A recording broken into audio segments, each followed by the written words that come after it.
দেশের বাজারে সোনার দাম বড় ব্যবধানে কমানোর ঘোষণা দিয়েছে বাংলাদেশ জুয়েলার্স সমিতি বাজুস। প্রতি ভরি সোনায় সর্বোচ্চ ৪,৪৩২ টাকা পর্যন্ত কমানো হয়েছে। এর ফলে ভালো মানের বা ২২ ক্যারেটের এক ভরি সোনার দাম কমে দাঁড়িয়েছে ২,৪৭,৯৭৭ টাকায়। ৮ এপ্রিলও এই মানের সোনার দাম ছিল ২,৫২,৪০৯ টাকা। সোনার পাশাপাশি দেশের বাজারে উল্লেখযোগ্য হারে কমানো হয়েছে রূপার দামও। ৯ এপ্রিল সকালে বাজুসের দেওয়া এক বিজ্ঞপ্তিতে এই তথ্য জানানো হয়েছে। এতে বলা হয়, স্থানীয় বাজারে তেজাবি বা পিওর সোনার দাম কমে যাওয়ার কারণে নতুন এই দর নির্ধারণ করা হয়েছে, যা বৃহস্পতিবার সকাল ১০টা থেকেই কার্যকর হয়েছে। নতুন দর অনুযায়ী ২১ ক্যারেটের প্রতি ভরি সোনার দাম নির্ধারণ করা হয়েছে ২,৩৬,৭২১ টাকা।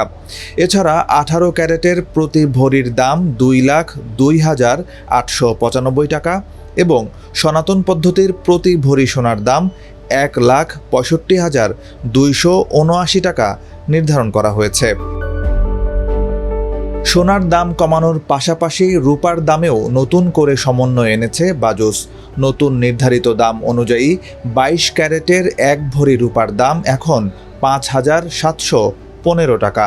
এছাড়া ২১ ক্যারেটের প্রতি ভরি রূপা ৫,৪২৪ টাকা, ১৮ ক্যারেটের প্রতি ভরি ৪,৬৬৬ টাকা এবং সনাতন পদ্ধতির প্রতি ভরি রূপার দাম ৩,৫০০ টাকা নির্ধারণ করা হয়েছে। উল্লেখ্য, ইরান যুক্তরাষ্ট্র ইসরায়েল সংঘাতের জেরে বিশ্ববাজারে সোনার দাম বেশ কিছুদিন ধরেই ঊর্ধ্বমুখী ছিল। গত ২৯ জানুয়ারি বিশ্ববাজারের প্রভাবে দেশের বাজারেও সোনার দাম এক লাফে ভরি প্রতি ১৬,২১৩ টাকা বাড়িয়েছিল বাজুস। তখন ২২ ক্যারেট সোনার দাম ২,৮৬,০০০ টাকায় পৌঁছেছিল, যা দেশের ইতিহাসে সর্বোচ্চ রেকর্ড। সেই সঙ্গে এক ধাপে সোনার দাম আর কখনোই এতটা বাড়ানো হয়নি।